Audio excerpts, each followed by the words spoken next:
Well, greetings, entrepreneurs. Today's topic is 6 key tips in starting your online business. So, if you are someone who feels like you want to get started in creating your business and you want to know how to do that online, so just continue watching this video and I'm going to share those tips with you to help you get started. So, let's go. So, what the first thing you want to know is what is the need in the marketplace? And when I say that, what I'm saying, what can you determine the need that people have that will have that then you will have a viable business idea. Meaning, if you can determine the need or the wants of an individual, because it's not always boils down to need. It can be just something somebody just wants. Like for instance, someone who has an apartment. They may just be entering into their new apartment. So they know first of all things that they need. They may need a couch, they may need a bed, they may need, products to clean the house. But then the want comes in, well, I want to beautify my apartment. So I may need some curtains, I may need some plants.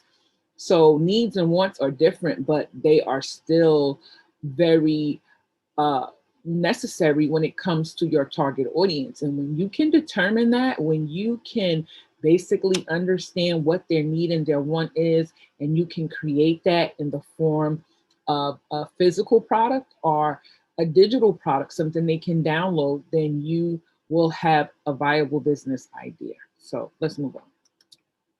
So what products or service does your market need or again want? So are you thinking of, well, maybe let me do a t-shirt line. Let me do some quirky type of, quotes and put it on a t-shirt, or let me do some awesome type of graphics. Maybe you're someone who's very skilled in graphic design, or you're someone who's very skilled in creating certain types of images to put on t-shirts that will sell, or different types of imagery that people will want to buy because it's unique. It's something they haven't seen before. And then maybe you are someone who loves to work with your hands. You're someone who is very creative and you want to make candles or things for luxury items, for even with self-care. Maybe you want to make different types of candles that help people with stress, that help people with all different types of ailments, different type of aromatherapy scents that can basically help people who are going through or just want a more holistic type of approach to having their home or their environment smell a certain way. So when you think of that, just for those two examples right there, then you're getting into the mindset, and it helps you to do a deeper dive when you're doing your target market research, because now you're going and you're looking at what people like, you're looking at what people are drawn to. And a great way to do that target research is go on Instagram, look at people who may already have certain t-shirt shops or online t-shirt stores, or maybe people who are doing candles, and see what it is that they are gravitating to. Do they like the product? Are they purchasing it? Are they going inside the comments and saying, wow, I purchased that, I really love that? So you already know that they are someone who will buy. Doesn't mean that you can't promote your product and put in the certain hashtags that same entrepreneur used, so your product or your service or whatever it is that you do can come up in the feed. And that's another way to get eyeballs on your content. If you know a certain influencer or someone who's on Instagram has a great following and these people are their customers as well, then look at the hashtags that they put in within their posts. So this way you can be reached on that feed as well. They can see your content as well. So when they see your content, they say, let me try this person out. Maybe you have a free sample or something that you want to give. Maybe you have a free checklist or download for information that people are looking for. So this is another way you can insert yourself in putting your product or your service out there. Now, again, here, you may want to do skincare. I mean, skincare is a billion-dollar industry. I mean, you have even young women, which surprises me right now, because you have so many women using skincare products. And I'm like, nothing's wrong with your skin. You're just still a baby. But I mean, hey, some do struggle with acne and discoloration and things like that.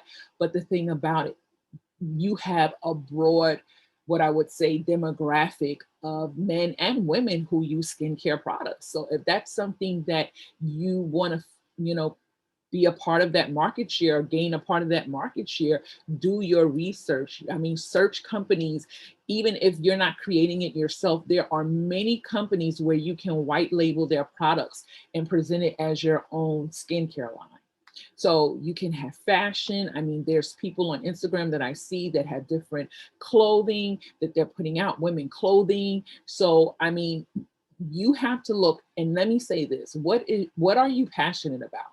What is it that you feel that, oh, I could just do this? This is something that I wake up in the morning, I am so, pumped to get this going, because it's something that you love to do. And anything that you love to do, even in the first stages of it, it will drive you. But if it's something that you don't love to do, it's something that just somebody told you, oh, well, do this, it will make you money, but you have to basically, do your due diligence before you see that money come in, it's not something you're going to be committed to. It's not something that you're going to be really enthusiastic about, unless it's just basically, okay, well, let me just do this to get to the money part. But you want to have a business that you love to do, because it is something that is going to drive you and even help you scale your business in the long run.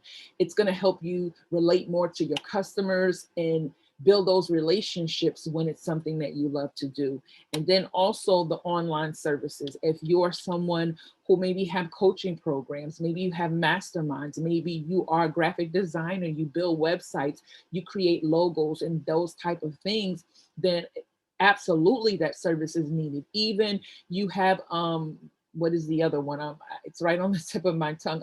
A virtual assistant, someone who basically manages someone else's business. You are there, you're putting out posts for them, you're putting out content for them. So that's still a business, but you're managing someone else's business and you're getting paid really great for it. So these are just some of the maybe products or services that you can look into. And I mean, it's more than this. This is just something I just basically condensed it down to, but you can always look online and find different types of products and services or niches that you can fill those needs within the industry. So now, what type of product or need will you fulfill? Will you go the product route? Will you go the digital route, or will you go the services route, or will you have a mixture?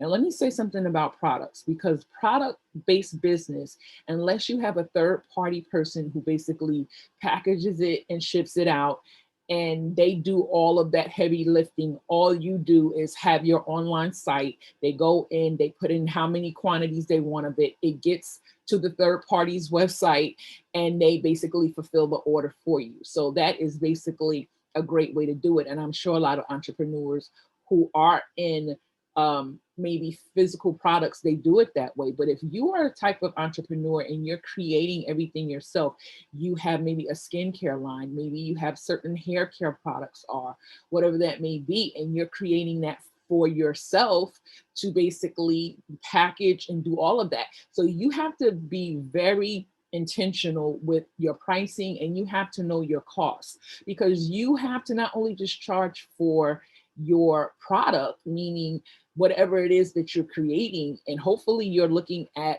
someone who is in the wholesale industry, you're getting it from a wholesaler because you're not going to pay retail price for it.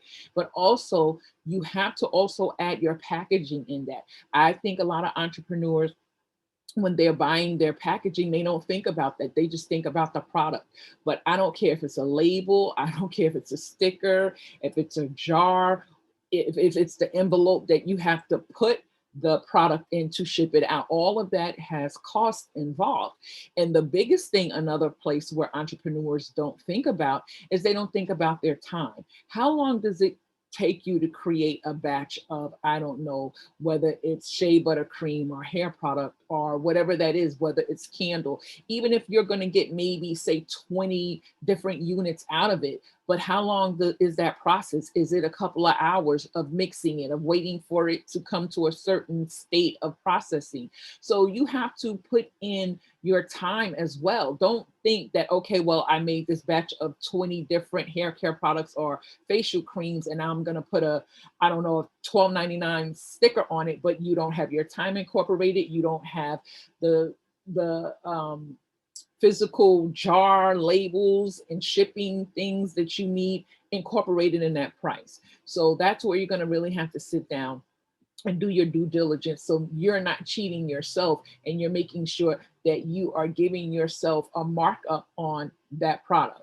So when it comes to digital, now digital is what I love, because with a digital product, I don't have to store anything. With a digital product, it's there on my website. Once someone goes through my payment gateway, they get a link and they can download it, so they have access to it immediately. And that is a great way if you're someone who is in the, maybe you're an online coach, or you are someone, maybe even someone who's in the health industry, and you create different types of workout trainings and you can package it up and you can have people download it, or maybe you can do videos and have a YouTube link that, only those who pay for it get that link.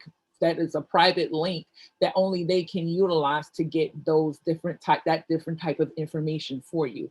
So service is also services. With online services, it's basically someone calling you maybe to help them through marketing, getting a marketing plan together, a business plan together. Again, maybe doing a website for someone. So basically everything is, you're doing it online, but it's still a service that you're offering from the comfort of your home office or wherever you are, to help that individual meet their goals. So you want to know also, what type of form of payment are you going to accept? Are you going to accept PayPal? Are you going to accept Stripe? Are you going to have, your own account with your bank, merchant account with your bank? There are so many different merchant accounts that you can basically look at, and for your business, you can basically go and look and see the different types that are going to be suitable for your business, and be very intentional in searching it out, because I've heard horror stories with certain payment processors that when they've gotten to a big amount of, I would say, sales, their money was held up for a really long time. And that can hurt and kill your business if you are waiting for that money to come through into your bank. So make sure you're dealing with reputable banking systems, reputable, payment processors, that they're not no fly-by-night companies, because when you are doing a large amount of money, sometimes we don't always read those, policies when we are agreeing. Sometimes we just check it because we're like, hey, it's too long for me to read. So I would say, you have to basically do your research, look to see everything. If you have any questions, that they have a number, you can contact them and you can get those questions answered, because you want to make sure that you're not hurting your business before you get started.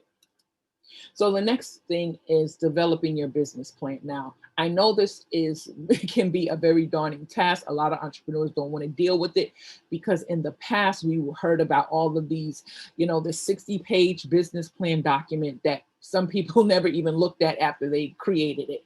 But really, when you think about a business plan, you want to be very, very strategic. You want to ask the key questions that need to be asked, because the thing about a business plan, it's not just one thing, set it and forget it type of document. A business plan should be a working document, meaning when something changes within the business, you need to go back and tweak and update that document to make sure that you are now moving the business along the course of, maybe you learned something new, or you learned something that you needed to add to help the business get to the goal that you set for that business. So that business plan becomes a working document. It's almost like your roadmap. You have two roadmaps within your business, and that's your business plan and your marketing plan.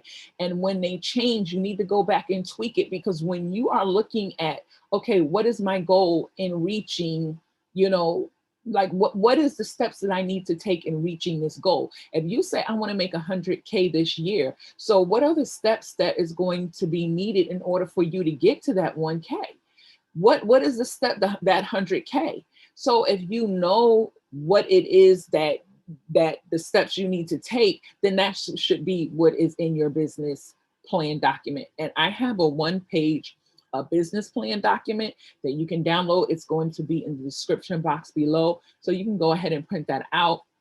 and you can begin working on that. If you have any questions, you can come back on this page, and you can basically go ahead and add, put any questions that you have in the comments, and I will help you with that, because my goal is to help you to get over frustration and overwhelm and just not being clear on what it is that you need to be doing in your business.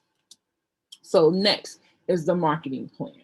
So the marketing plan is also very crucial, because again, it's going to create a roadmap of how your business is going to be marketed to your potential customers. So how are you going to market to them? Like, what is the type of content that you are going to come up with? Meaning, are you going to go the content marketing route? So content marketing could be in the form of a video, it could be in the form of an audio podcast, and it can be in the form of a blog post. So you have to determine what type of content is going to be the easiest for you to produce.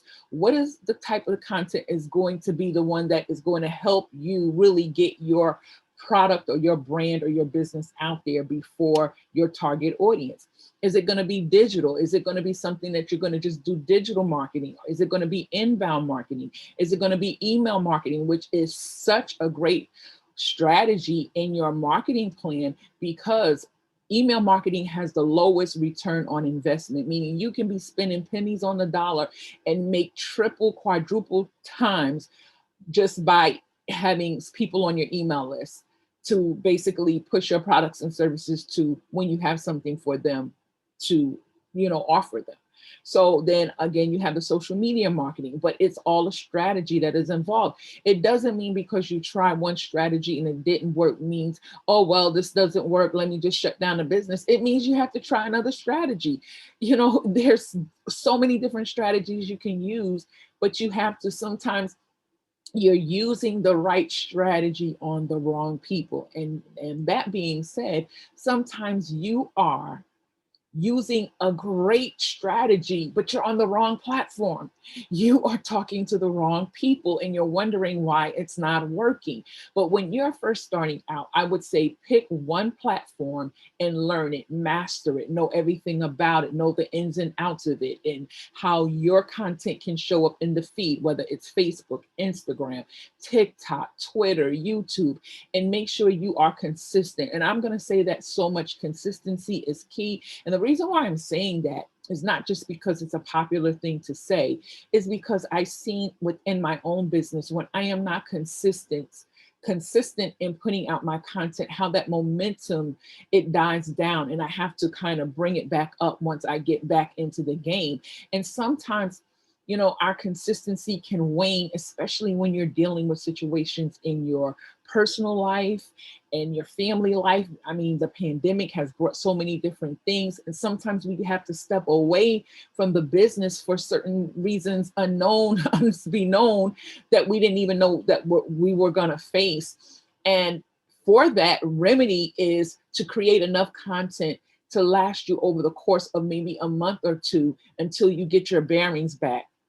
So that way it will feel as though you have never left.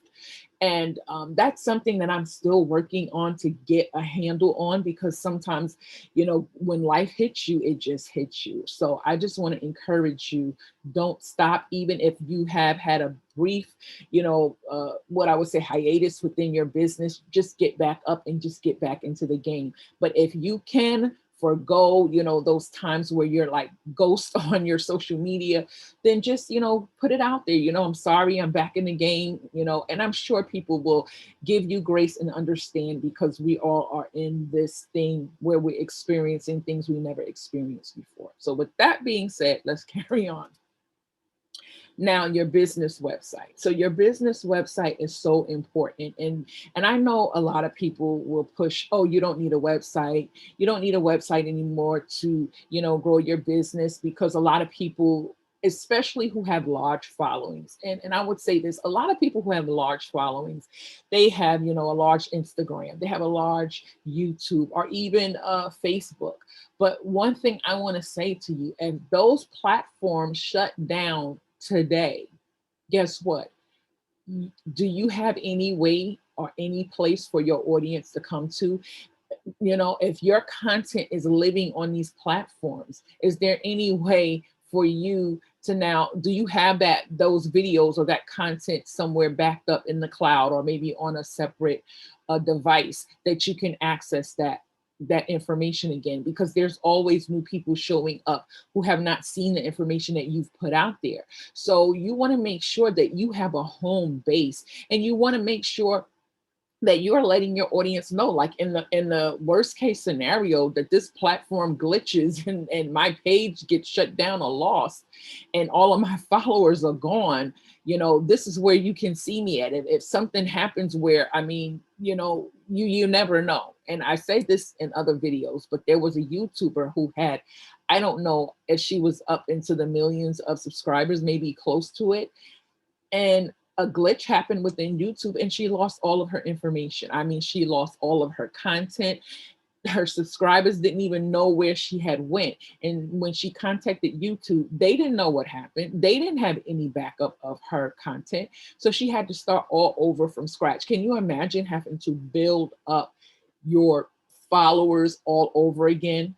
I mean, even if she came out with the same name or whatever she went by, she still had no content there on that page. So whatever she had there before, it was basically she had to like just start again from scratch. So you don't want that, because your website is a place where you own and control the content. You don't have to worry about anybody's algorithm. You don't have to worry about anybody like not showing your stuff, but you have to use social media in a strategic way to lead people back to your main content. So maybe they don't see you on social media. Maybe they don't see you on, Facebook or Instagram or YouTube, but guess what? You can always find me on my website. If they blocking you, I hear a lot of people talking about they get shadow banned, or they're not letting people notify them when they're putting out a video or whatever. Well, why not have the people come to your website? Why not tell the people like, listen, I'm over here, I'm doing a live over here, I'm doing whatever. I mean, you have to get very strategic and creative when you are growing a business, because I mean, a lot of people, they do sometimes, control the content for only those who are paying on their platform. And I'm sorry I had to say that, but it's just the truth. So the last tip regarding websites is this. Please hear this, choose a good hosting company. Do not go the cheap route.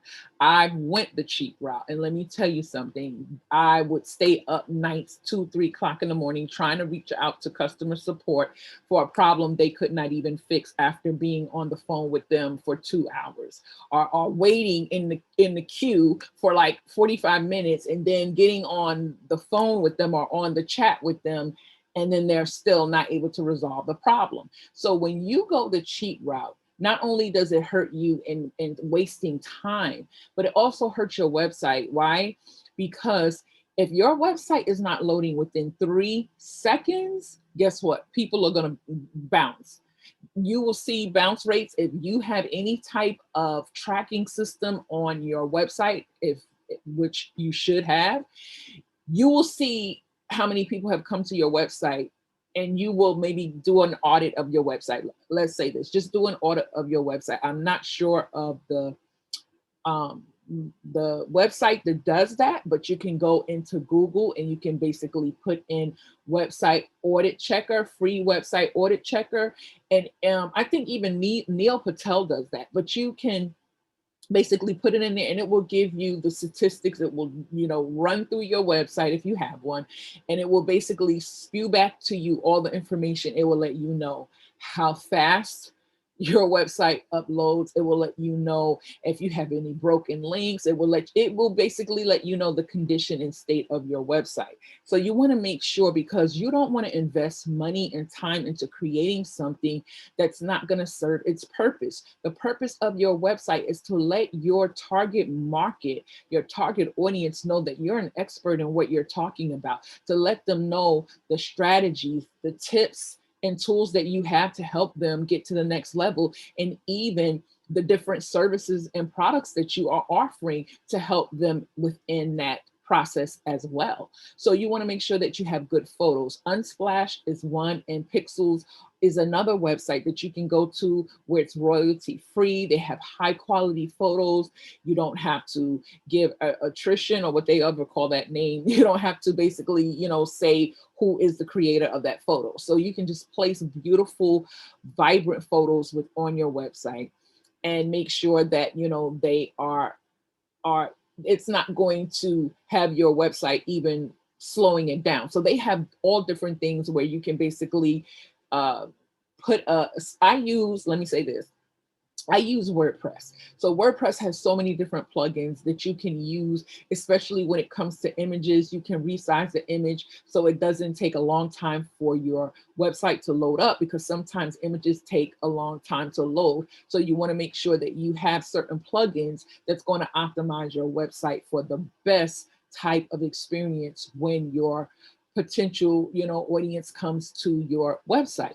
Then SEO. Let me tell you, SEO, you can never exhaust SEO. SEO is something that strategic marketers do to make sure they're getting the traffic to their website organically. So this way they're able, even if, let's say this, even if you don't have a product yet or service yet to offer your potential customers, because you're just getting started.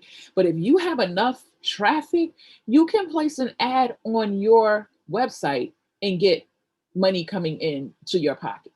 I mean, I'm sure that you've been to websites that you say, okay, my God, it's just like so many ads, I can't even get to the content. Now, I'm not saying that you just go and bombard your website with that many ads. What I'm saying is be very strategic about the type of ads you place on your website, maybe one or two on your website, because you want the experience for your target market. They're coming there to gain the knowledge and the expertise that you have. So don't turn them off by having all of these ads all over the place where they have to click off and may make a mistake and click on the ad. Now it's taking them off for your website, which is another, driving up your bounce rates. So you want to make sure that you are being strategic when it comes to ad placement. So you want to choose a great color theme that is going to be appealing.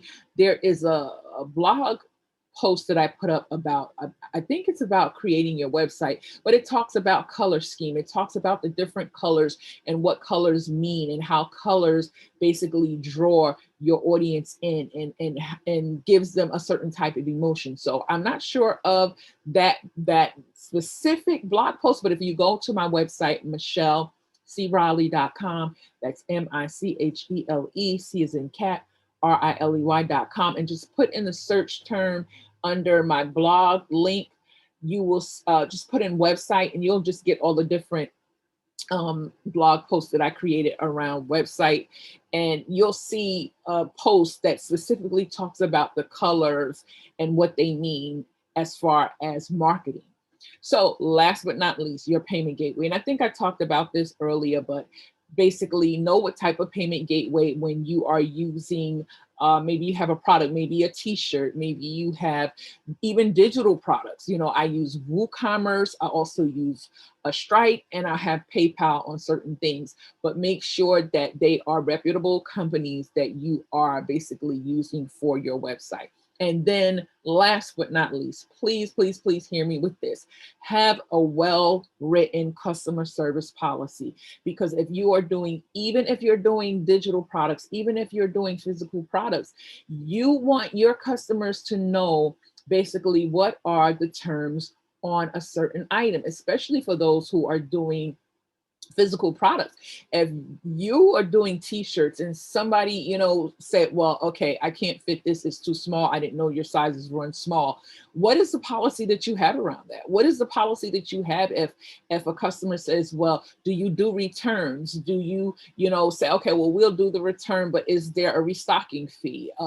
If they say they don't want it, do they get their money back? Like, you have to be very specific in letting people know what is your customer service policy, and please place that on your website where people can go to it. So it's not hidden and, upon a link, it's so hidden that people can't find it until it's a problem. And now you want to send them the link in an email and it says, well, I didn't see that. So make sure that those things can be seen, that people can access it. So there is no no question, and try to fix any problems, because I'm not going to say you as an entrepreneur, me as an entrepreneur, are never going to run into problems when it comes to people buying your product or your service. But the thing about it, if you can fix it and correct it without leaving that person going and being a disgruntled, customer, because I know some people you can't please, but the whole thing about it, try to fix the situation and be very professional about it. Because in the age and time of social media, we know word of mouth spreads like wildfire. So you don't want somebody to have a bad experience with your business and they go on social media and they basically, leave all these nasty reviews about your business before you even really get started. So try to come to some common ground to fix the problem if you can. And even if you have to take a loss, let me say this, with some things you may have to take a loss in order to keep your business in a good, reputable space, because some people are just looking for a way to, just knock you down. So sometimes you have to take a loss. And if you took that loss, learn from that mistake, learn what it is that you need to put in place so that doesn't happen again, so you don't have to keep taking losses. So I hope that these tips have helped you. Again, if you have any questions, please leave them in the comments below and I will come in and I will answer them. And if you have any questions regarding any of the things that I spoke about in this video, and you would like me to go a little bit more in depth in it, please let me know as well, and I will do so. So have a great day, and I will be with you on the next video.